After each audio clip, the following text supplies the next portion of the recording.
Hi friends, my name is Kalanam Shankar. Today we are discussing about that factors affecting the resistance of a material in electric current. ఈ electric కరెంట్లో మనము factors affecting the resistance of a material అంటే resistance అనేది ఇక్కడ మనం తీసుకున్న వాటిలో దేని మీద డిపెండ్ అవుతుంది, ఎలా డిపెండ్ అవుతుంది అనేది కూడా మనకి తెలుసుకుంటాం. ఒకసారి రెసిస్టెన్స్ అనేది మెటీరియల్లో ఇంక్రీజ్ అవుతుంది, ఇంకోసారి రెసిస్టెన్స్ అనేది మెటీరియల్లో డిక్రీజ్ అవుతుంది. సో ఇక్కడ చూసుకున్నట్టయితే temperature and resistance, temperature and రెసిస్టర్ని చూసుకున్నట్టయితే అంటే ఒక కండక్టర్లో టెంపరేచర్ అనేది ఇంక్రీజ్ అయితే రెసిస్టర్ ఎలా ఉంటుంది అంటే T is directly proportional to R. అంటే టెంపరేచర్ అనేది బాడీలో ఏదైనా ఒక కండక్టర్ తీసుకున్నట్టయితే ఆ కండక్టర్లో టెంపరేచర్ ఇంక్రీజ్ అయితే ఇక్కడ రెసిస్టర్ బాడీ యొక్క రెసిస్టర్ కూడా ఇంక్రీజ్ అవుతుంది, రెసిస్టెన్స్ కూడా ఇంక్రీజ్ అవుతుంది. Nature of material and resistance. Nature of material అంటే మనకి zinc, iron, copper, aluminium, glass, water, air ఇలాంటివన్నీ కూడా నేచర్ ఆఫ్ ద మెటీరియల్. ఈ నేచర్ ఆఫ్ ద మెటీరియల్లో రెసిస్టెన్స్ అనేది ఎలా ఉంటుంది అనేది కూడా ఈ క్లాస్లో మనం డిస్కస్ చేస్తాం. Next length of the conductor అంటే length of the conductor and resistance అంటే ఒక కండక్టర్ని తీసుకుంటే దాని లెంత్ ఇంక్రీజ్ చేస్తే రెసిస్టెన్స్ ఇంక్రీజ్ అవుతుందా డిక్రీజ్ అవుతుందా అనేది కూడా మనం ఈ క్లాస్లో తెలుసుకుంటాం. ఇక్కడ R is directly proportional to L అనేది దీన్ని మనం ఈ క్లాస్లో ప్రూవ్ చేస్తాం. రెసిస్టెన్స్ లెంత్ అనేది ఇంక్రీజ్ అయిందనుకోండి రెసిస్టెన్స్ కూడా ఇంక్రీజ్ అవుతుంది అని తెలుసుకుంటాం. Next cross sectional area and resistance అంటే క్రాస్ సెక్షనల్ ఏరియా అంటే ఇక్కడ మందం అని చెప్తాం కదా ఫ్రెండ్స్, ఇది క్రాస్ సెక్షనల్ ఏరియా. ఇక్కడ రేడియస్ అంటే ఏదైనా ఒక కండక్టర్ తీసుకున్నాం అనుకోండి, ఈ కండక్టర్లో మనకి ఇక్కడ నుంచి ఇక్కడ వరకు అంటే ఇక్కడ నుంచి రెసిస్టెన్స్ అంటాం కదా, సో ఇక్కడ నుంచి ఈ క్రాస్ సెక్షనల్ ఏరియా అనేది ఇంక్రీజ్ అయినా డిక్రీజ్ అయినా రెసిస్టెన్స్ ఎలా ఉంటుంది అన్నాడు. అంటే ఏరియా అనేది ఇంక్రీజ్ అయిందనుకోండి క్రాస్ సెక్షనల్ ఏరియా అంటే ఇక్కడ మందం అనేది ఇంక్రీజ్ అయిందనుకోండి రెసిస్టెన్స్ అనేది డిక్రీజ్ అవుతుంది. మందం అనేది డిక్రీజ్ అయిందనుకోండి అప్పుడు ఏమవుతుంది రెసిస్టెన్స్ అనేది ఇంక్రీజ్ అవుతుంది. సో ఇది ఏరియా అనేది డిక్రీజ్ అయితే రెసిస్టెన్స్ ఇంక్రీజ్ అవుతుంది, ఏరియా అనేది ఇంక్రీజ్ అయితే రెసిస్టెన్స్ అనేది డిక్రీజ్ అవుతుంది. Like a thinner and thicker. థిన్నర్గా ఉన్నప్పుడు రెసిస్టెన్స్ అనేది ఇంక్రీజ్ అవుతుంది, థిక్గా ఉన్నప్పుడు రెసిస్టెన్స్ అనేది ఎలా ఉంటుంది అంటే డిక్రీజ్ అవుతుంది అనేది మనము ఏ క్లాస్లో తెలుసుకుంటాం. ఓకే, ముందుగా మనం టాపిక్ వెళ్ళే ముందు please subscribe our channel and like and share and please comment.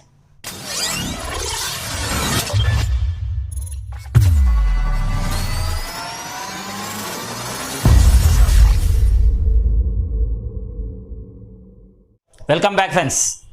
So ఇక్కడ temperature and resistance. Okay, temperature and రెసిస్టెన్స్లో మనకి ఏం తెలుసుకున్నాం అంటే T is directly proportional to R. అంటే టెంపరేచర్ అనేది మెటీరియల్లో ఇంక్రీజ్ అయిందనుకోండి మెటీరియల్ యొక్క రెసిస్టెన్స్ కూడా ఇంక్రీజ్ అవుతుంది. టెంపరేచర్ అనేది మెటీరియల్లో డిక్రీజ్ అయిందనుకోండి రెసిస్టెన్స్ కూడా డిక్రీజ్ అవుతుంది. సో ఇక్కడ కూడా కరెంట్ ఇంక్రీజ్ అయిందనుకోండి రెసిస్టెన్స్ డిక్రీజ్ అవుతుంది, కరెంట్ అనేది డిక్రీజ్ అయిందనుకోండి రెసిస్టెన్స్ అనేది ఇంక్రీజ్ అవుతుంది. So what is the relation between T and R means T is directly proportional to R. What is the relation between I and R means I is inversely proportional to R, R is inversely proportional to I. What is the relation between I and T means current is inversely proportional to temperature or temperature is inversely proportional to current. Temperature is directly proportional to resistance is directly proportional to temperature.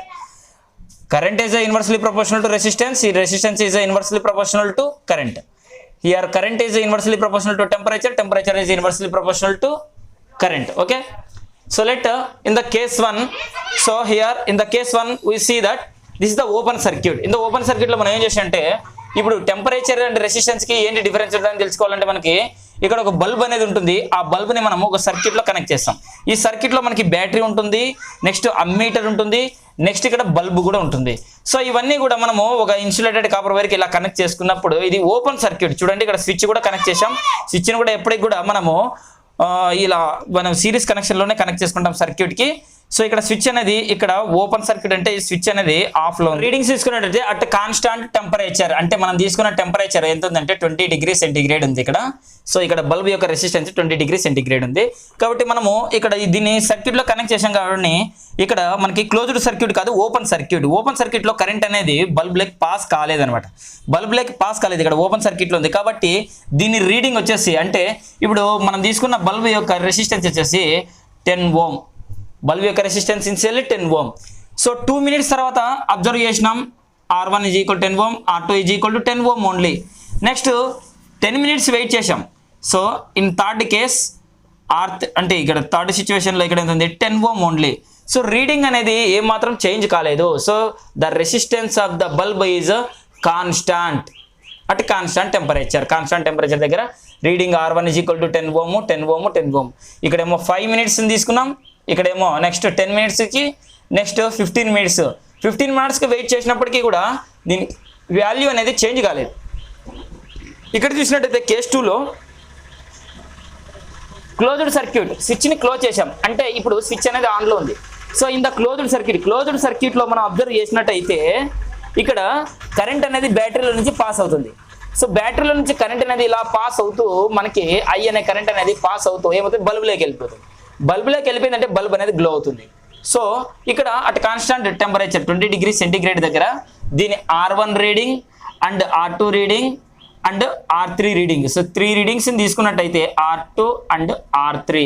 So ఇలా తీసుకుంటామంట దీని readings. R1 reading వచ్చేసి దీంట్లో after 5 minutes తర్వాత ఏమవుతుంది, closed circuit అంటే ఇక్కడ closed సర్క్యూట్లో current అనేది పాస్ అవుతుంది కదా బల్బులోకి. ఎప్పుడైతే బల్బులోకి కరెంట్ అనేది పాస్ అవుతుందో అప్పుడు ఏమవుతుంది, ఇక్కడ ఉండే బల్బు అనేది గ్లో అవుతుంది. బల్బు ఎందుకు గ్లో అవుతుందంటే ఇక్కడ లోపల ఉండే ఫిలమెంట్ అనేది ఇక్కడ ఉండే కరెంట్ని అబ్జర్వ్ చేసుకొని chemical energy to heat energy to light energy అంటాం. ఇక్కడ ఏమైంది, బల్బులో ఉండే ఫిలమెంట్ హీట్ అయిపోయింది. హీట్ అయిపోయినప్పుడు ఇప్పుడు ఫస్ట్లో తీసుకున్నప్పుడు ఇది 10 ohm ఉంది. ఆఫ్టర్ 5 minutes అంటే స్విచ్ సర్క్యూట్ని క్లోజ్ చేసిన తర్వాత 5 minutes తర్వాత ఇది ఏమైందంటే 15 ohm అయింది. నెక్స్ట్ ఇంకో 5 minutes సర్క్యూట్ అలాగనే బల్బుని క్లోజ్ సర్క్యూట్ అలాగనే పెట్టాం. కరెంట్ ఇంకా పాస్ అవుతుంది బల్బులోకి బ్యాటరీ నుంచి, అప్పుడు 20 ohm. నెక్స్ట్ R3 ఇంకో 5 minutes వేసాం. సో 15 minutes అలా కంటిన్యూ చేయడం వల్ల దీంట్లో ఏమవుతుంది 25 ohm ఇలా మనకి వాల్యూ అనేది చేంజ్ అయిపోతుంది. అంటే ఎప్పుడైతే క్లోజ్డ్ సర్క్యూట్లో మనకి కరెంట్ అనేది బ్యాటరీ నుంచి ఇక్కడ ఉండే బల్బుకి ఫిలమెంట్ ద్వారా అవుతుంది, అప్పుడు ఫిలమెంట్ అనేది హీట్ అవుతుంది. ఎప్పుడైతే ఫిలమెంట్ హీట్ అయిపోతుందో అప్పుడు బల్బులో ఉన్న టెంపరేచర్ అనేది గ్రాడ్యువల్గా ఇంక్రీజ్ అయిపోతుంది. ఎప్పుడైతే బల్బ్ అనేది దాంట్లో ఉండే టెంపరేచర్ ఇంక్రీజ్ అవుతుందో దాంట్లో ఉండే రెసిస్టెన్స్ కూడా ఇంక్రీజ్ అవుతుంది. దాంట్లో ఉండే రెసిస్టెన్స్ కూడా ఏమవుతుంది, ఇంక్రీజ్ అవుతుంది. 20 నుంచి 30, 30 నుంచి 40, 40 నుంచి 50 ఇలా వాల్యూస్ అంటే టెంపరేచర్ దీంట్లో ఉండే టెంపరేచర్ అనేది ఇంక్రీజ్ అవుతూ ఉండే కొద్దీ ఇక్కడ ఉండే రెసిస్టెన్స్ వాల్యూ కూడా ఇంక్రీజ్ అవుతుంది. అందుకనే మనం ఏం రాస్తామంటే in temperature resistance T is directly proportional to R or R is directly proportional to T. Temperature అనేది ఇంక్రీజ్ అయిందనుకోండి రెసిస్టెన్స్ ఇంక్రీజ్ అవుతుంది. ఓకే, సో అని చెప్తాం అనమాట. So that resistance is depending upon the temperature. So ఇక్కడ bulb అనేది glow కాలేదు, constant temperature 20 degrees close సర్క్యూట్లో ఉంది కాబట్టి కరెంట్ అనేది పాస్ కాలేదు. ఇక్కడ కరెంట్ పాస్ కాలేదు కాబట్టి ఏమవుతుంది, ఇక్కడ 10 ohm 3 కేసెస్లో 10 ohm ఉంది. ఎందుకంటే ఇక్కడ ఏమాత్రము మనము కరెంట్ని పాస్ కాలేదు కాబట్టి బల్బు గ్లో కాలేదు, ఇక్కడ ఫిలమెంట్ కూడా హీట్ కాలేదు టంగ్స్టన్. ఇక్కడ క్లోజ్ సర్క్యూట్లో మనం హీట్ని కంటిన్యూగా సప్లై చేయడం వల్ల నెక్స్ట్ సప్లై చేసిన 10 minutesకి ఏమైంది, 5 minutesకి 15 ohms, 10 minutesకి 20 ohms, 15 minutesకి 25 ohms ఇలాగా ఇంక్రీజ్ అవుతూ ఉంది. ఇది బల్బు గురించి కేస్ 1 అండ్ కేస్ 2. అందుకని మనం ఏం చేస్తాం, T is directly proportional to R అంటాం. బల్బులోనే కాదు కండక్టర్లో కూడా చూసుకున్నట్టే కేస్ 1లో చూస్తే ఇక్కడ మెటల్ కండక్టర్, ఇక్కడ క్లోజ్డ్ సర్క్యూట్ కాదు ఓపెన్ సర్క్యూట్లో ఉంది. ఈ కండక్టర్ని ఏం చేస్తున్నాం, ఈ మెటల్ కండక్టర్ని ఓపెన్ సర్క్యూట్లో ఉండడం వల్ల దీంట్లో first 5 minutesకి R1 is equal to 3 cases తీసుకున్నాం.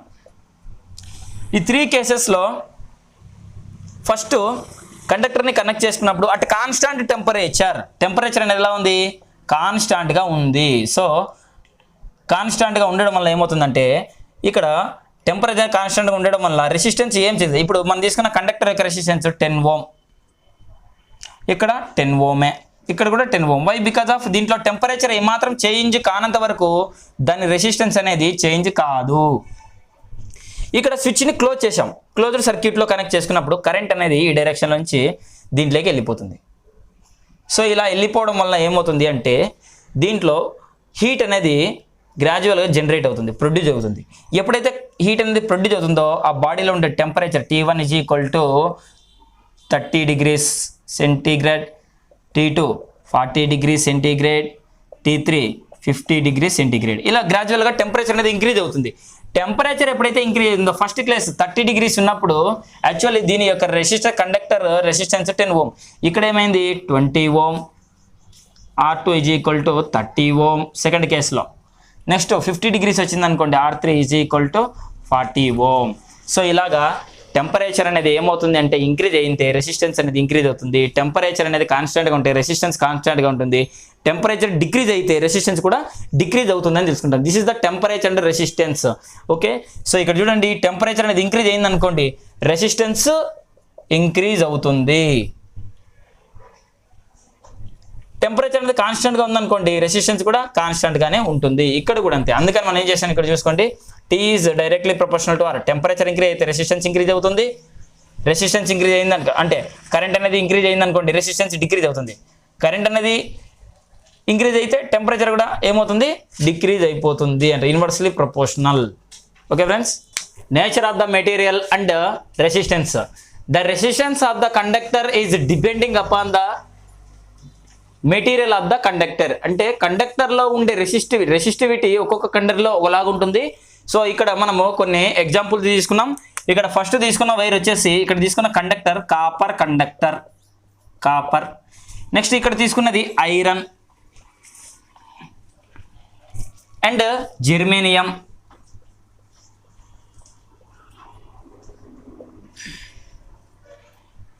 అండ్ ఇక్కడ వచ్చేసి silver.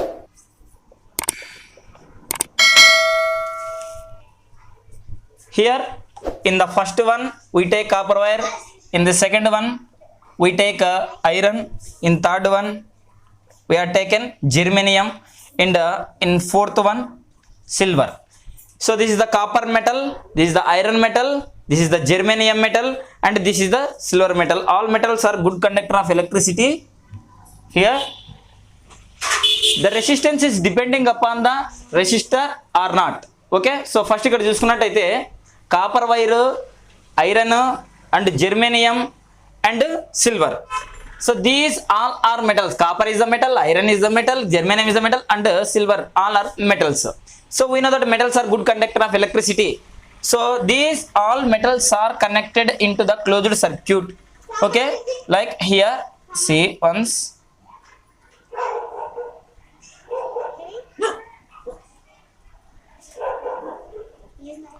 All metals are good conductor of electricity. These are connected in the closed circuit. ఈ క్లోజ్ సర్క్యూట్ లో కనెక్ట్ చేసుకున్నప్పుడు కాపర్ లో అనేది ఫ్రీ ఎలక్ట్రాన్స్ ఉంటాయి, ఐరన్ లో ఫ్రీ ఎలక్ట్రాన్స్ ఉంటాయి, సిల్వర్ లో ఫ్రీ ఎలక్ట్రాన్స్ ఉంటాయి, జెర్మేనియం లో ఎలక్ట్రాన్స్ ఉంటాయి. So metals are good conductor of electricity. కానీ the resistance of the conductor, resistance is depending on the material of the conductor. ఒక్కొక్క material కి ఒక్కొక్క రెసిస్టివిటీ అనేది ఉంటుంది అని తెలుసుకున్నాం. Nature of material and resistance. The resistance of the conductor is depending on the material of the conductor. ఇక్కడ copper యొక్క value resistivity. Okay, ohm అంటే రెసిస్టెన్స్, ఓమ్ మీటర్ అంటే resistivity. Copper resistivity is 1.68 into 10⁻⁻8. Iron resistivity 1.00 into 10⁻⁻7 ohm meter. And germanium resistivity 4.60 into 10⁻⁻1. And silver 1.59 into 10⁻⁻8 resistivity. ఇక్కడ resistivity అనేది ఒక్కొక్క మెటీరియల్లో ఒక్కొక్క మెటల్లో ఒకలాగా ఉంటుంది. ఇక్కడ చూడండి, కాపర్లో ఒకలాగా ఉంది, ఐరన్లో ఒకలాగా ఉంది, జెర్మేనియంలో ఒకలాగా ఉంది, అండ్ సిల్వర్లో ఒకలాగా ఉంది. సో దీంట్లో మనకి ఎలక్ట్రిక్ కరెంట్లో ఎలక్ట్రికల్ ఎక్విప్మెంట్స్లో ఎక్కువ కూడా మనము కాపర్ అనే కండక్టర్ని మాత్రమే యూజ్ చేస్తుంటాం. ఎందుకు ఈ కాపర్ కండక్టర్ని మనం ఎక్కువ అంటే దీనికి రెసిస్టివిటీ తక్కువ. ఇక్కడ చూడండి రెసిస్టివిటీ తక్కువ, 1.68 into 10⁻⁻8 ohm meter only. Then the iron. ఇప్పుడు ఈ రెండు వైర్ని తీసుకుని అనుకోండి, ఐరన్ ఉంది, ఇక్కడ కాపర్ ఉంది, ఇక్కడ వచ్చేసి ఐరన్ ఉంది.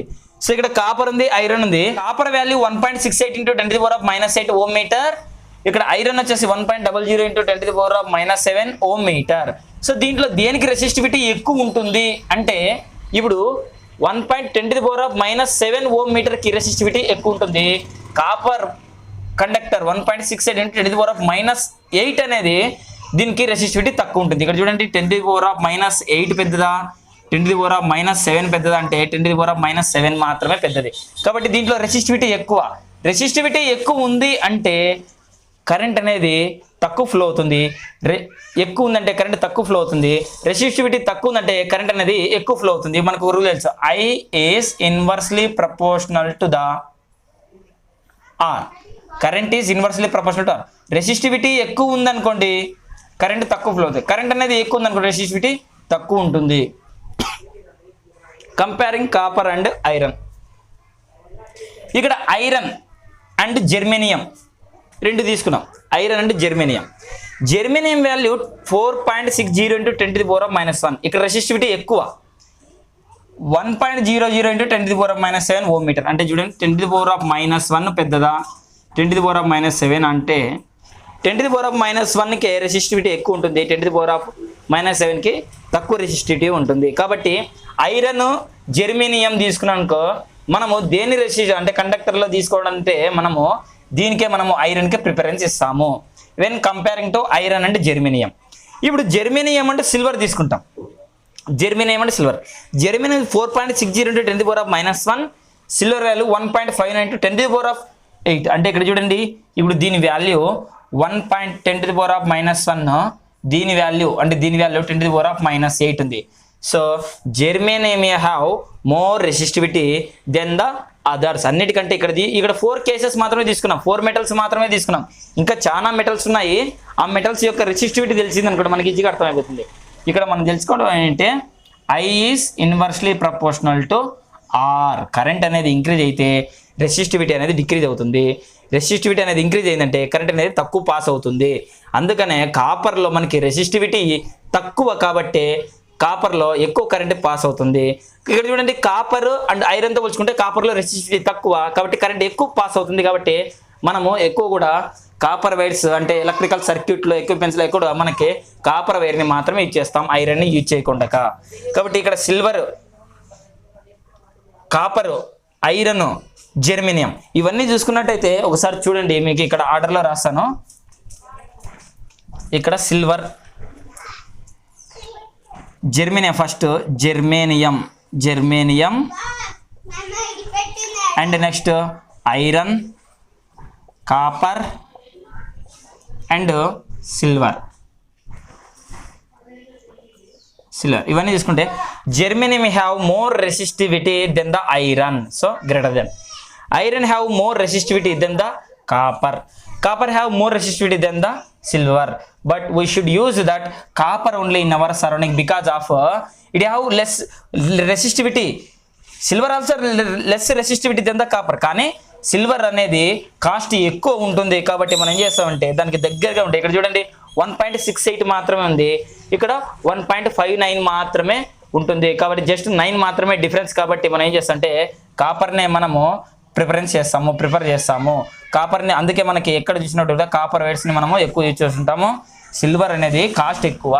So copper is the good conductor of electricity. చూడండి ఫ్రెండ్స్, అర్థమైంది కదా. నేచర్ ఆఫ్ మెటీరియల్ అంటే resistance. The resistance of the conductor is depending on the material of the conductor. Resistivity దేనికైతే తక్కువ ఉంటుందో దాంట్లో కరెంట్ అనేది ఎక్కువ పాస్ అవుతుంది. రెసిస్టివిటీ దేంట్లో అయితే ఎక్కువ ఉంటుందో దాంట్లో కరెంట్ అనేది తక్కువ పాస్ అవుతుంది. ఎందుకంటే I is inversely proportional to R అనేది మనకి ఇక్కడ ఈజీగా షూటబుల్ అవుతుంది. Okay friends, understood? Okay friends, next the length of the conductor and resistance. What is the relation between length of the conductor and resistance of the conductor?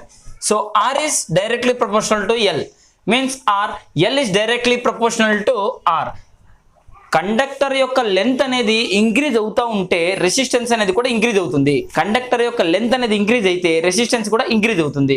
Conductor యొక్క length decrease అయితే resistance of the conductor కూడా decrease అవుతుంది అనే దానికి మనకి ఇది. అందుకనే R is directly proportional to L or L is directly proportional to R అనేది మనం ఇక్కడ రాసుకుంటాం. ఇక్కడ చూడండి, అట్ కాన్స్టాంట్ పొటెన్షియల్ డిఫరెన్స్, ఇక్కడ నుంచి పాయింట్ ఏ నుంచి పాయింట్ బి వరకు మనము సర్క్యూట్ ఉంటుంది. ఇక్కడ 30 సెంటీమీటర్ ఉండే లెంత్ ఆఫ్ ద కండక్టర్ తీసుకొచ్చి ఇక్కడ అరేంజ్ చేసినాం. ఇక్కడ కూడా ఏమవుతుంది అంటే same A and B constant potential ఉంటుంది. ఇక్కడ ఏం చేసాం, 75 సెంటీమీటర్ ఉండే ఒక లెంత్ ఆఫ్ ద కండక్టర్ తీసుకొచ్చి కనెక్ట్ చేసినాం. Point A, point B 2 ends దగ్గర, ఇక్కడ 2 ends దగ్గర. ఇక్కడ చూడండి లెంత్ 30 సెంటీమీటర్ మాత్రం ఉంది, ఇక్కడ లెంత్ 75 సెంటీమీటర్ ఉంటుంది. సో కాబట్టి ఏమవుతుందంటే ఇక్కడ తీసుకున్న కండక్టర్ కాపర్ వైర్, ఇక్కడ తీసుకున్నది కూడా కాపరే, ఇక్కడ కాపర్ మెటల్ తీసుకున్నాం, ఇక్కడ కాపర్ మెటల్ తీసుకున్నాం. కానీ ఇక్కడ కాపర్ మెటల్ 30 సెంటీమీటర్ ఉంటుంది, ఇక్కడ వచ్చేసి 75 సెంటీమీటర్ ఉంటుంది. కాబట్టి ఇక్కడ రెసిస్టెన్స్ అనేది తక్కువగా ఉంటుంది, లెంత్ అనేది తక్కువ ఉంది కాబట్టి రెసిస్టెన్స్ కూడా తక్కువగా ఉంటుంది. సో ఇక్కడ రెసిస్టెన్స్ అనేది ఎక్కువ ఉంటుంది, లెంత్ అనేది ఎక్కువ ఉంటుంది కాబట్టి రెసిస్టెన్స్ కూడా ఎక్కువగా ఉంటుంది. సో ఇక్కడ ఏం రాసామంటే the length of the conductor here in the first one this is the second one. The length of the conductor is decrease, means decrease, the resistance also decrease,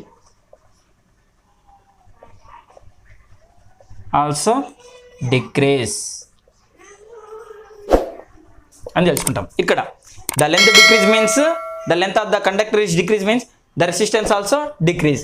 ఇక్కడ చూసుకున్నట్టయితే సెకండ్ కేసులో మనకి the length increase, the length of the conductor is increase means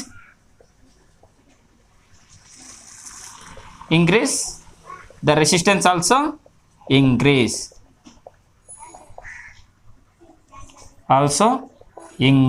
అని రాసుకుంటాము. Okay friends, ఇక్కడ so ఇక్కడ చూడండి L is directly proportional to R. Length increase అయితే రెసిస్టెన్స్ కూడా ఇంక్రీజ్ అవుతుంది, లెంత్ డిక్రీజ్ అయితే రెసిస్టెన్స్ కూడా డిక్రీజ్ అవుతుంది అని చెప్తున్నాం. So I is inversely proportional to R, I is inversely proportional to L. ఇది కూడా మనకి అప్పుడప్పుడు అడుగుతుంటారు, మనము గుర్తుపెట్టుకోవాలి. Okay friends, understood. The length of the conductor అని తెలిసింది.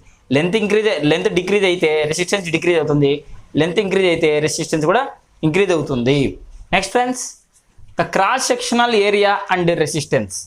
ఏరియా అనేది ఇంక్రీజ్ అయితే, కండక్టర్ యొక్క ఏరియా అనేది ఇంక్రీజ్ అయితే దాంట్లో ఉండే రెసిస్టెన్స్ అనేది ఏమవుతుంది, డిక్రీజ్ అవుతుంది. రెసిస్టెన్స్ అనేది ఇంక్రీజ్ అయిందంటే దాంట్లో ఉండే ఏరియా కూడా ఏమవుతుంది, డిక్రీజ్ అయిపోతుంది. సో ఎలాగంటే ఇప్పుడు మనకి ఒక యాక్టివిటీ దాకా ప్రూవ్ చేస్తున్నాం ఇవి. So this is one of the conductor like a metal conductor like a silver తీసుకుందాం. ఇక్కడ కూడా సిల్వర్, మన కండక్టర్ మెటల్లో ఏదైనా తీసుకోవచ్చు, సేమ్ కండక్టర్ సిల్వర్ అంటే silver. Its length is equal to 30 centimeter, its length also 30 centimeter. So the length is same current will passing from the batteries, same voltage of the battery, same circuit. Here 30 centimeter, there also 30 centimeter.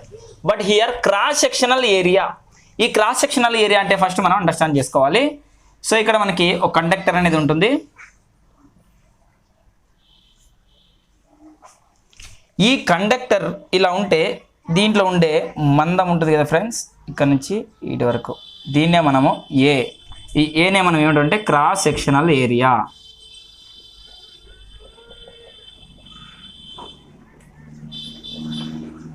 Total ఈ మొత్తం ఇటుంది కదా, ఈ cross sectional ఏరియానే మనం ఏమంటామంటే ఏ అని అంటాం. ఈ cross sectional area అంటే కండక్టర్ యొక్క థిక్నెస్ ఇంక్రీజ్ అయితే, థిక్నెస్ అంటే మనము మందము అంటాం.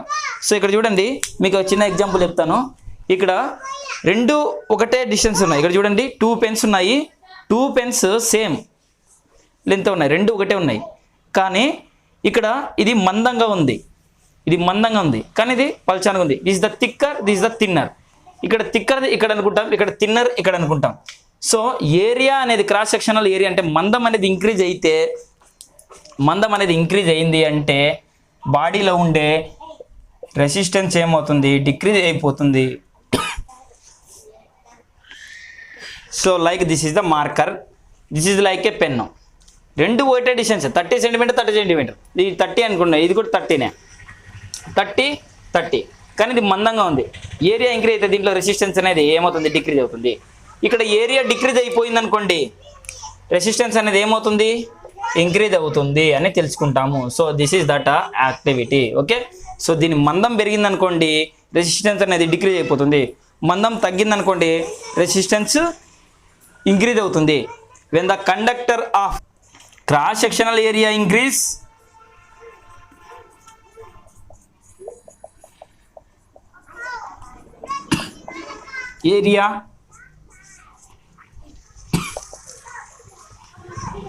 increase the resistance decrease.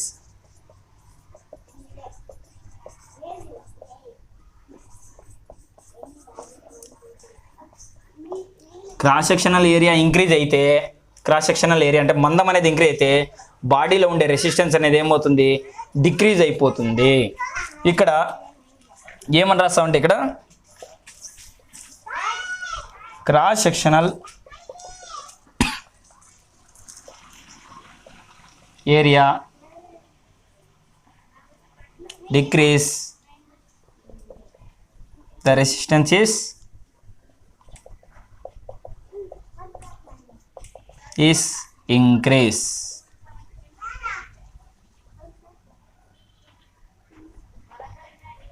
Increase అని రాసుకున్నాడు. ఇక్కడ మందం అనేది తగ్గింది అనుకోండి రెసిస్టెన్స్ ఇంక్రీజ్ అవుతుంది, మందం అనేది పెరిగింది అనుకోండి రెసిస్టెన్స్ అనేది తగ్గుతుంది. అందుకని మనం as direct inversely proportional to R is inversely proportional to I అనేది మనకి ఈజీగా అర్థమైపోతుంది. సో దీంట్లో మనము దీని కూడా చూసి I is inversely proportional to R, I is directly proportional to ఏ.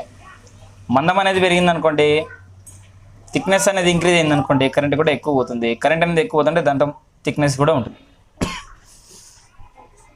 ఈ విధంగా మనము క్రాస్ సెక్షనల్ ఏరియా అండ్ రెసిస్టెన్స్ని మనం ఈజీగా అండర్స్టాండ్ చేసుకుంటాం. ఓకే, దీంట్లో ఇక్కడ ఆర్ అనేది R is equal to rho L by A అని కూడా మనము ఇక్కడ రాసుకుంటాం. Resistance is equal to resistivity of the conductor and length of the product of resistivity of the conductor and length of the conductor by area of the cross sectional.